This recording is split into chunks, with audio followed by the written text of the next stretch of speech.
Bonjour à tous, on se retrouve pour une nouvelle vidéo Duel Commander. Donc aujourd'hui je vais commenter un match encore une fois qui a eu lieu à Artefact durant une des ligues de la saison d'automne. Donc durant cette journée on verra s'affronter Felia contre Aragorn. Bon, rapide tour des CZ, même si à force on connaît. Felia 2-2 pour 2 flash qui quand elle attaque blink un truc qui reviendra à la fin du tour. Et si ce truc était évidemment permanent dans le terrain, c'était à nous, on met un marqueur plus 1 sur Felia. Et de l'autre côté, Aragorn 4-4, Jeskai pour 4, Vigilance, Lifelink, ETB gagne le monarque. Quand il attaque, les créatures peuvent pas bloquer si on est le monarque. Et si on ne l'est pas, seulement une seule, parce que voilà, on est raisonnable. Et voilà. Je crois que je me suis pas chié sur la ligne de texte. Il y en a tellement que je sais plus à force. Globalement, on a mono blanc Descent Taxis contre Jeskai midrange tempo-ish. Donc, je sais pas du tout pour qui le match-up. J'avoue que c'est pas un match-up que je ne connais pas, personnellement. À première vue,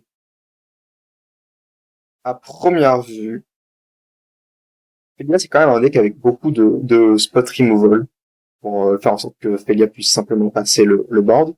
Et du coup, elle devrait non pas mal reprendre le monarque. Et l'avantage de Felia, c'est qu'elle se joue en flash. Donc, Felia risque très probablement de passer, là où le drop 3 risque un peu de chance de passer de son côté. Une fois que Felia est sur la table, et on va pouvoir blinker tous les tours un truc. Ça va être sympa. Ok, Voice of Victory, c'est chiant. Ok. Et on pose une Urza Saga. On a une Fury du côté du joueur d'Aragorn. On joue un, comment ça s'appelle? Un Fable Hall type enchantement. On pose en surveille.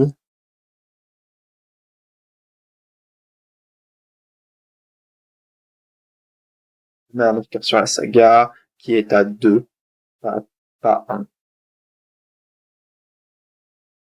Espérons que ce soit vite notifié, puisque ça pourrait avoir une influence. On a pris 2. Ah oui, ça, oui, oui. On notifie, effectivement. Donc on va probablement jouer Felia en fin de tour, qui va probablement se faire attraper par cette comment il s'appelle ce spell, euh, Solve the Equation, je crois. Et non, on décide de faire une construct, et c'est pas totalement absurde. Dans ce saga, c'est très fort, hein, si on fait double construct et on va chercher un équipement, donc une Shadow Spear, je sais que ça lui fait Shadow Spear normalement Felia. Et ben, on va pouvoir simplement essayer de tuer au construct. Ce qui est un temps de jeu, ma foi, totalement raisonnable. Je sais de quoi je parle, puisque je joue un décor saga. Donc, 2-2. Ils vont devenir des 3-3. Dans le spot, il y a, on a le choix. Soit on va chercher Skull Clan, soit on va chercher Shadow Spear. C'est quoi le mieux? Au vu de la main, il décide de prendre Skull Clan. Probablement qu'il a une main, il manque un peu de gaz. Et qu'il se dit que c'est quand même sympa pour pouvoir repartir. On décide de bolt la construct.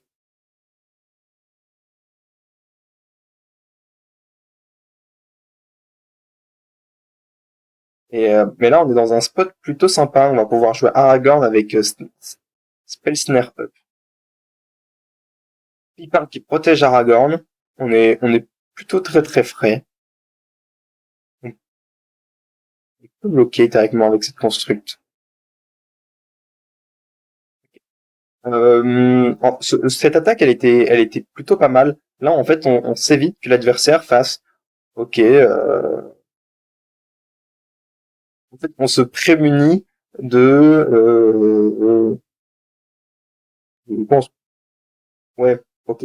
En gros, on se prémunit de j'équipe Skull Clamp, j'attaque, et qu'est-ce que tu fais? Et on n'a probablement pas envie que l'adversaire pioche 2, parce qu'on va devoir bloquer pour garder le monarque, et on n'a pas envie qu'il reprenne le monarque. Donc ça, en fait, on vient de trade ce pipin contre une construct, et contre piocher 2. Et c'est plutôt ok.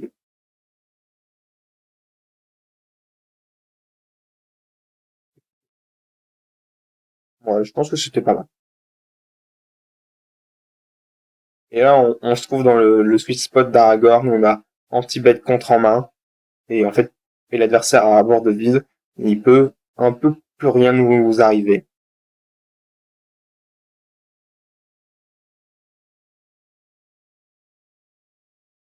Mother. Ouais. Mother qui va probablement se prendre la sword du coup si l'adversaire joue rien, puisque de toute façon, on ne pourra plus l'utiliser. Alors, elle est exilée, hein. Ouais. Le genre d'Ophélia qui a du mal à trouver ses land drops, ce qui n'est pas le cas du genre d'Aragorn. Il en attaque pour 4.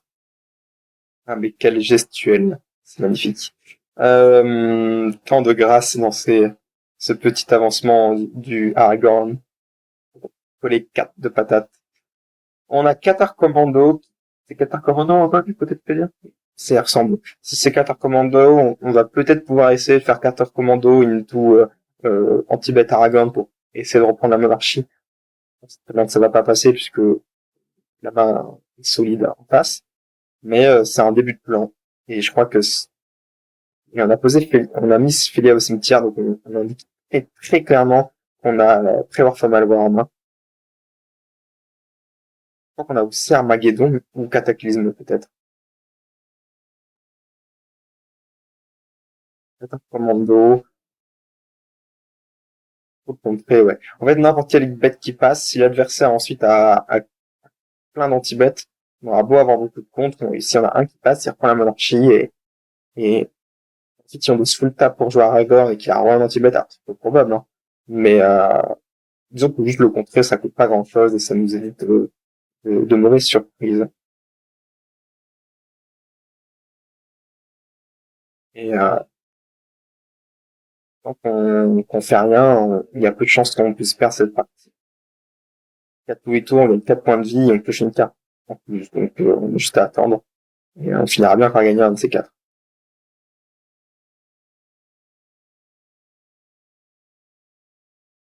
On décide de Mindstorm, Irlande, mais que des actifs très très puissants. On a une Daze, ce qui nous enlève encore une fois de nous prendre des trucs trop violents, surtout que l'adversaire n'a que 3 cartes en main, enfin que 3 landes, donc Daze c'est quasiment un strict à ce niveau. Spider-Man, lui il est chiant parce qu'il peut gagner vol, donc faut le contrer.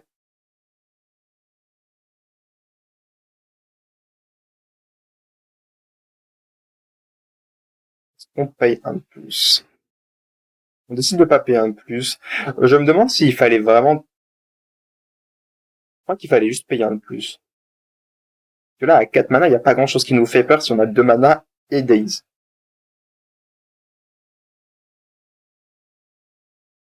Parce que là, on compte pour, et il décide de concéder. Donc, en haut, c'est bien Julien, un des patrons de la boutique.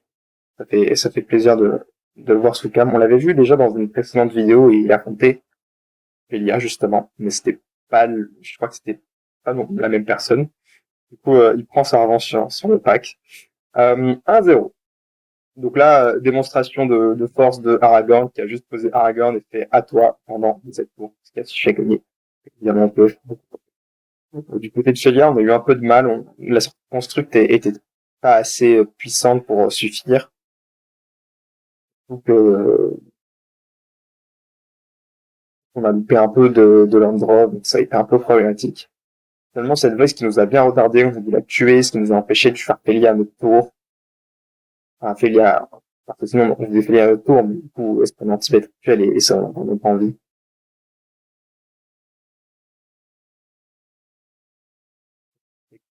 Edge. On a beaucoup de land en main cette fois-ci, ça risque de pas être un problème.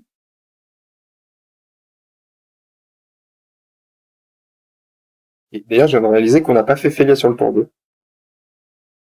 J'étais en train de parler et j'ai capté. Finalement, j'y reviens sur le play de la game dernière d'attaque avec ce piper dans cette construct. C'était vraiment pas bête de la part de Julien. puisque en fait, au petit jeu de on trade une ressource par une ressource, c'est forcément Aragorn qui va gagner, puisqu'il a la monarchie. Et la monarchie, tu pioches 2 cartes par tour, donc si tu trades, seulement à la fin, tu resteras. Et le truc, c'est que la seule chose qui pouvait faire revenir le genre de Félia dans les games, c'est de piocher plus d'une carte par tour, notamment grâce à ce Skull Clan. Et une de ces méthodes, c'était de simplement l'attacher à la construct, pour que quand il attaque, il soit obligé de bloquer. Si on bloque pas, on prend la monarchie. Alors certes, on la reprend, mais ça peut, on se prend 3 dégâts et on prend la monarchie, pioche une carte. On n'a pas trop envie de ça. Si on trade ce pipa, bah, en fait, on est plutôt bien, on trade les restrictions par une. Donc, ouais, c'était, plus j'y repense et plus, j'aime bien le film. Et le côté où, ok, on pouvait se faire remove, du coup, notre Aragorn, mais bon, c'était pas si grave, puisque on pouvait juste le recast. Et en fait, s'il trade une ressource par une ressource, bah, juste, la monarchie va juste l'écraser sous la value. On a fait une sword sur Félia.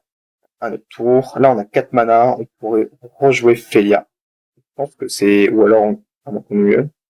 Mais s'ils ne peuvent pas jouer Félia, je trouve que c'est une des erreurs les plus fréquentes des joueurs de Félia, c'est d'attendre forcément le tour de l'adversaire casse leur Félia, et,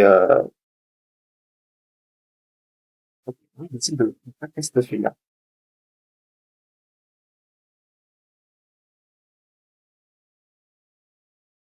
Ah, effectivement, il n'y a pas d'autre bleu du côté de Dragon, donc c'était plutôt bien vu de sa part.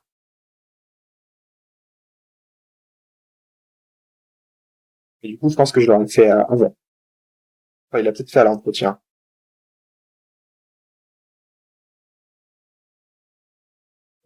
On part en mode Death and Taxes. C'est pas absurde comme play, je veux dire, on lui enlève un land, et on peut lui en,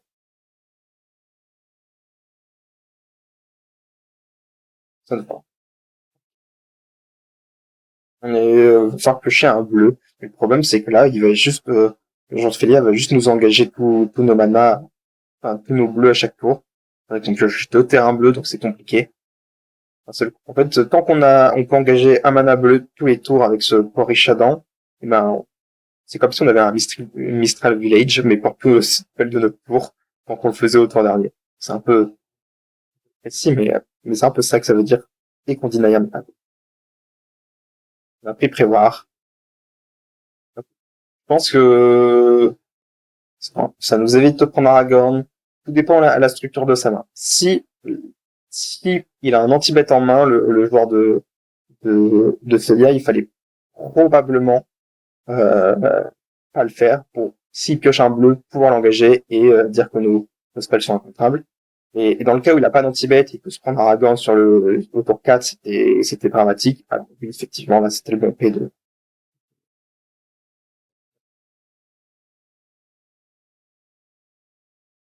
Par exemple, là, il faut pas le faire.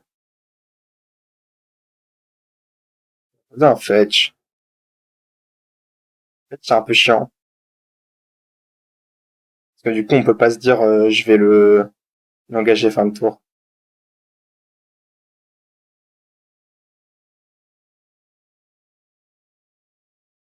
D'ailleurs, on aurait dû garder un blanc up. Donc, te coûtait pas grand chose d'éviter exactement ce qui était en train de se lire. Ah, et du coup, même, il décide, ok. Il décide ouais. Fallait probablement pas payer comme ça. En fait, si, comme on pouvait pas de toute façon empêcher que notre Fesgia se fasse contrer, puisque de toute façon, voilà. Et en fait, on s'en, ah non, ok, c'est parce que, ah oui, je suis con. Je suis juste, oui, effectivement, c'était le bon play, parce que de toute façon, on pouvait l'arrêter avec, bien joué. Je retire tout ce que j'ai dit, c'était le bon play. Euh,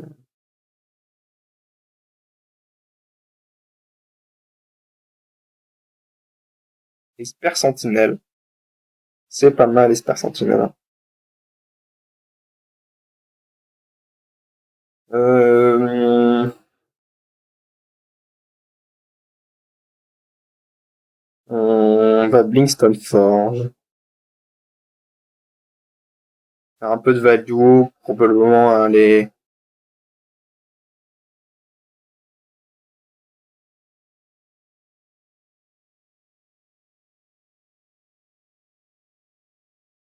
chercher Skullclamp, piocher des cartes, un truc du genre.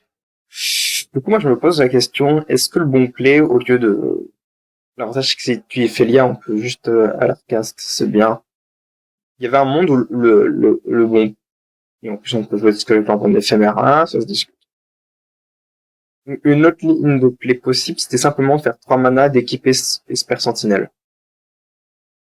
Et en fait, c'était pas si mal. C'est-à-dire que si notre adversaire essaye de remove Felia, et ben, ça nous fait piocher une carte. Et puis en fait, même si elle meurt et qu'on a pioché une carte, c'est-à-dire qu'on a quand même eu 3-3 sur la table, qu'on n'aura pas besoin de réengager ses mana au tour prochain pour faire plus de dégâts.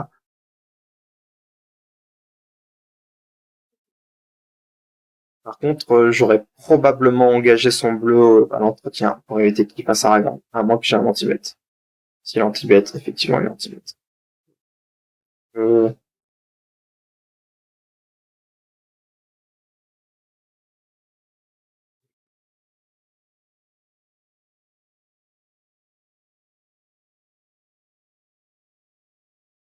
Skullclamp,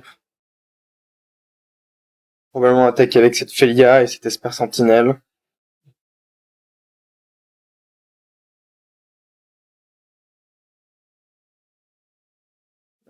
Et là, on se fait un peu battre à l'attrition du côté d'Aragorn. On va perdre la monarchie et, euh, et ça risque d'être très très compliqué. Je pense qu'encore une fois, mais après on va encore chercher un équipement, donc j'ai envie de dire on peut encore le jouer en flash, encore engager Semona. Ouais, le PC c'est probablement de entretien d'engager son bleu pour éviter qu'il puisse jouer Aragorn, dans le cas où on n'a pas de compte, enfin d'anti-bet. Dans le cas où on a un anti-bet, est-ce que ça nous va pas si ouais, je pense que c'est très bien de juste engager le bleu, entretien, et dire, bah ouais, de toute façon, t'auras pas ces mana.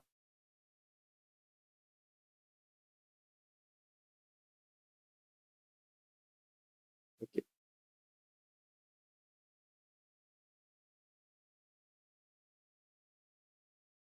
On a pu chez Niel, mais on a quand même pas assez de mana. Donc, ce Porichadan qui aura fait un sacré taf.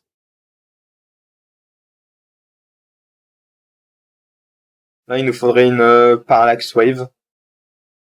Ouais. Et je pense que c'est pour ça qu'il paye pas, c'est parce que son out, c'est Parallax Wave. Elle n'y est pas, et de toute façon, je crois qu'il y avait une diamant dans le main. J'ai un doute, mais... Et bon, on va commencer la 3 sur le play du côté d'Aragorn. Du coup, là, belle démonstration de Felia. On a joué on a fait tout ce que vous devez faire de syntaxis. C'est-à-dire mettre une pression qui est pas énormément, pas énorme. On grimpe pas rapidement avec Felia, mais en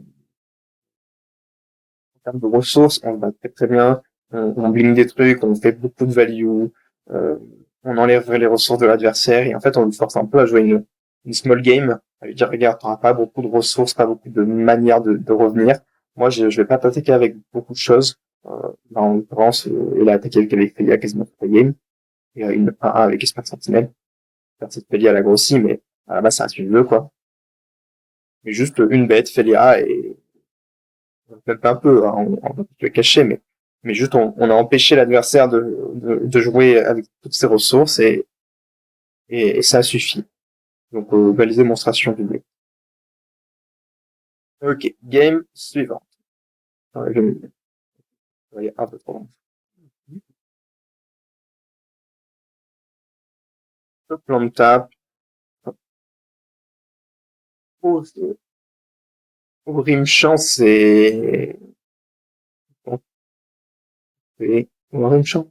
Le silence. Bon, mais le silence mieux que le silence.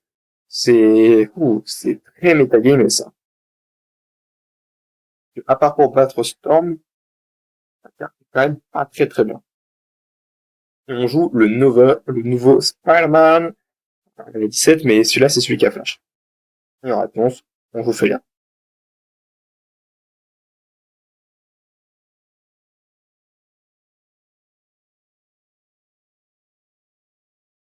Voilà, contre, on aurait peut-être dû pas jouer ce Spider-Man.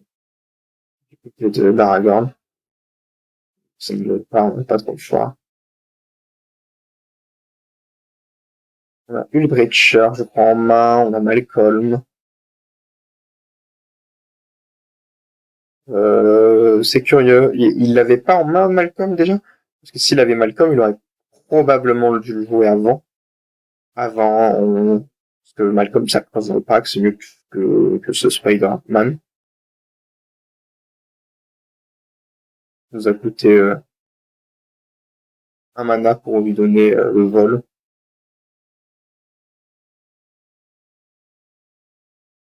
Ouah, c'est pas fifou, ça, hein. Ah, il y en a pas d'autres mana. Ah, c'est pas... Je veux savoir... je sais pas.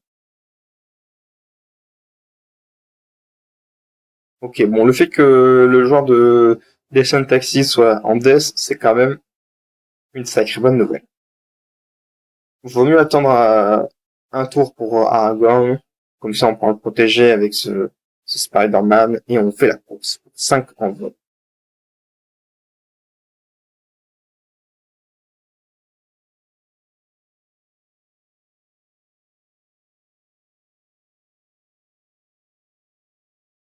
Je me demande si c'était lui qu'il fallait... Je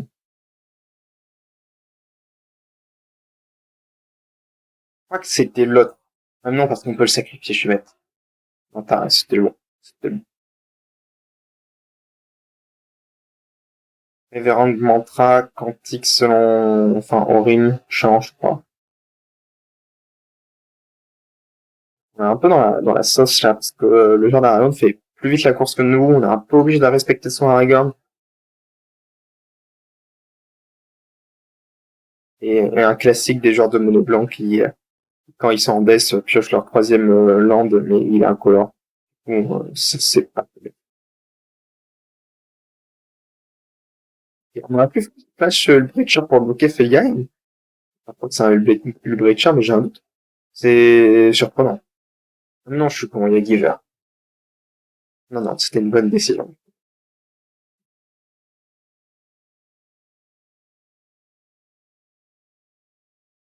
On va probablement jouer en flash, faire un force Erlingas et dire à notre adversaire,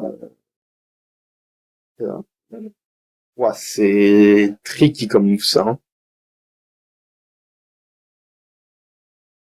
Alors qu'on est en death, péter un land de l'adversaire, c'est... Même si hein, ça enlève le blanc, je dis pas, mais c'est un peu culotté, hein. On a trouvé un land. Attends, est-ce que si le joueur faisait Aragorn au tour prochain, on n'avait pas juste perdu la partie? Il y a des chances, hein. Vous étiez un peu obligé. Et en même temps, s'il a juste un land d'étape en main, c'est la même chose, hein. Ou je suis, bien sûr, pour notre blanc, mais il arrive.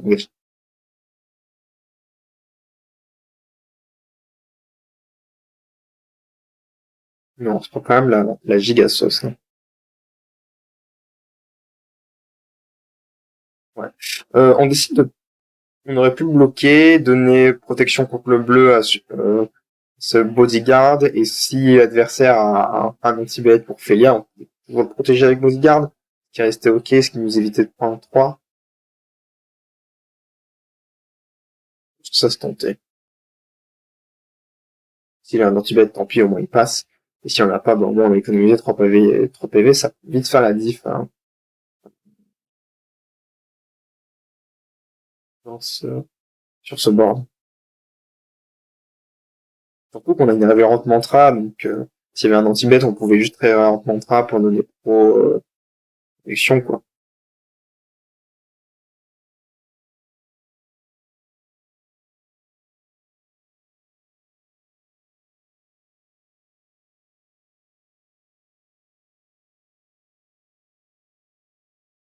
Alors, un land.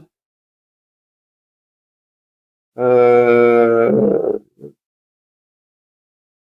on peut jouer Aragorn, piloter, mettre 5 dans les airs. Et on tue au tour prochain.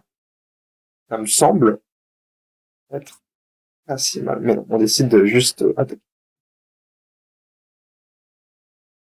Bon, il y avait un monde où moi j'y allais, hein.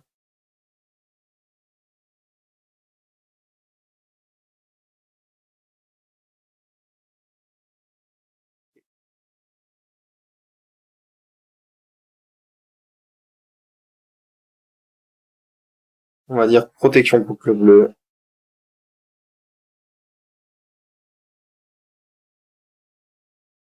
Et on avait une solitude, euh, on aurait pu faire du tout.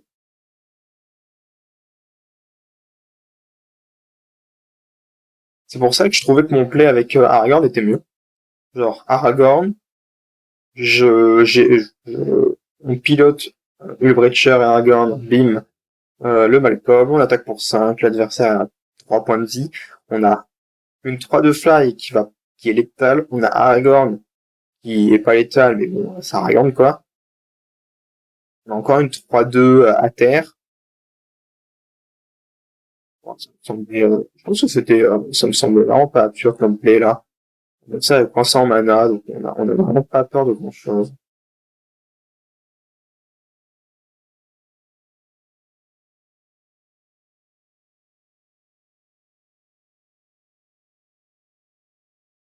Et on fetch probablement dans un surveil rouge, bleu.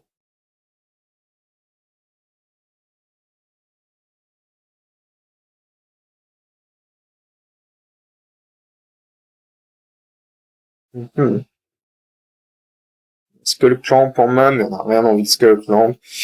Quoique, je pense que du côté de Féléal, on est tellement dans l'espace qu'on faisait Skullclamp, on équipait ce bodyguard et on voyait ce qu'on trouvait, hein, parce qu'on a besoin de se développer là. Si on trouve pas de solution rapidement, on va juste perdre à cause d'une 3 de faille. Surtout qu'on n'oublie pas qu'il y a un Forcer Lingas en main, et en plus on a trouvé une chaîne Lightning. Donc on fait Forcer Lingas à X égale 3, on tape avec 3-2-2, donc ça, déjà c'est létal. Si l'adversaire a par miracle une réponse, euh, et ben on achète Lightning pour mettre dans la tête.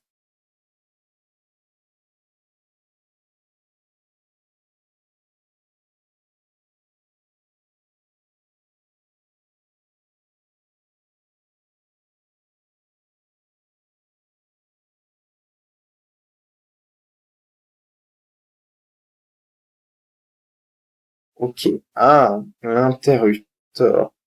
Aïe aïe aïe, coup dur, hein.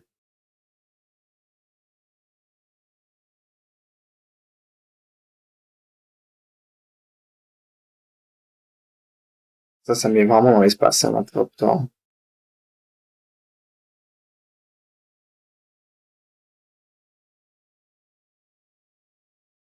Ça met vraiment dans l'espace.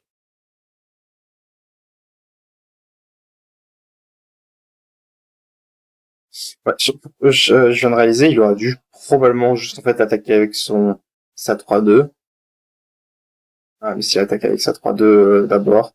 Ah putain, j'avoue que j'avais pas vu venir l'interrupteur. Est-ce qu'il y avait une autre solution? Bon, déjà je pense que le play Aragorn 2 tours plus tôt, enfin ou 1 ou 2 tours plus tôt était mieux. Mais mais peut-être que juste on sait. Non, mais probablement pas létal.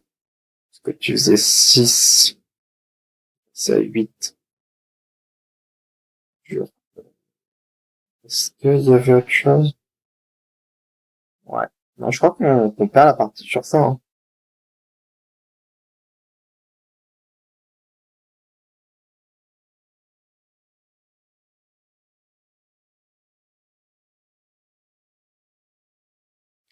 On perd probablement la partie sur ça, en fait. Ah,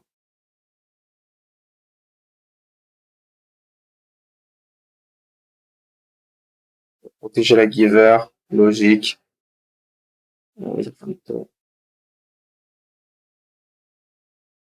Vol, on met 3.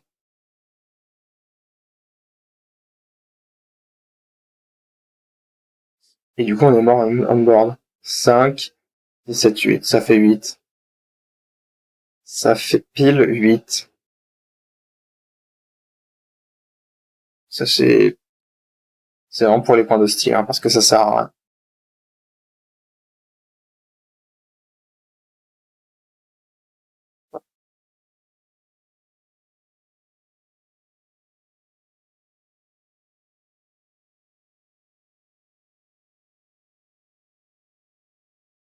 What? Ok, il a pas attaqué avec cette giveuse, il aurait juste dû attaquer avec cette giveuse. Et s'il voulait être sûr à 100%, même s'il y avait qu'une carte en face, donc c'est peu probable, il pouvait juste jouer le Skull Clamp, l'équiper, et il avait l'étal, sans même avoir besoin d'attaquer avec cette giveuse. Et là, c'était probablement...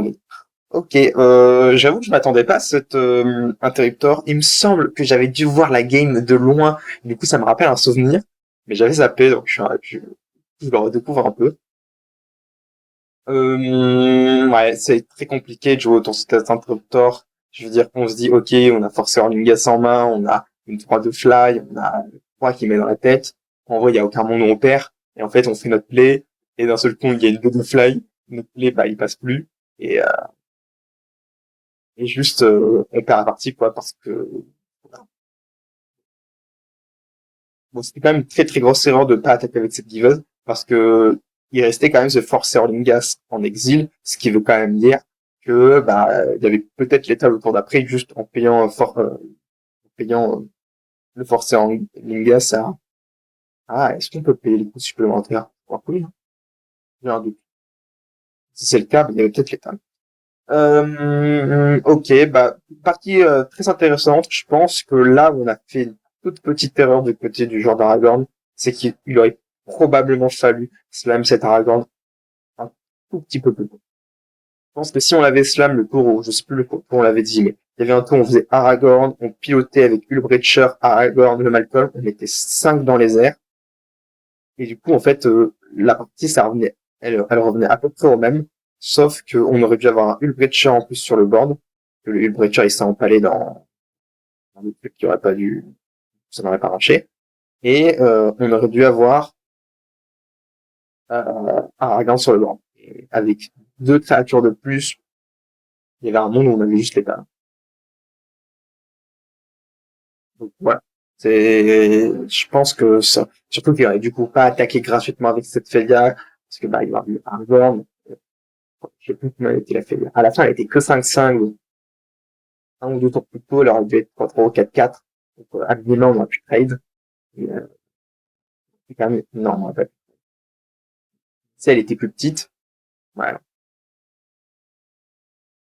tout cas, presque sûr que le Aragorn aurait été plutôt clutch. Ça restait tout de même de belles parties. En tout cas, j'espère que la vidéo vous aura plu et je vous souhaite à tous une bonne journée.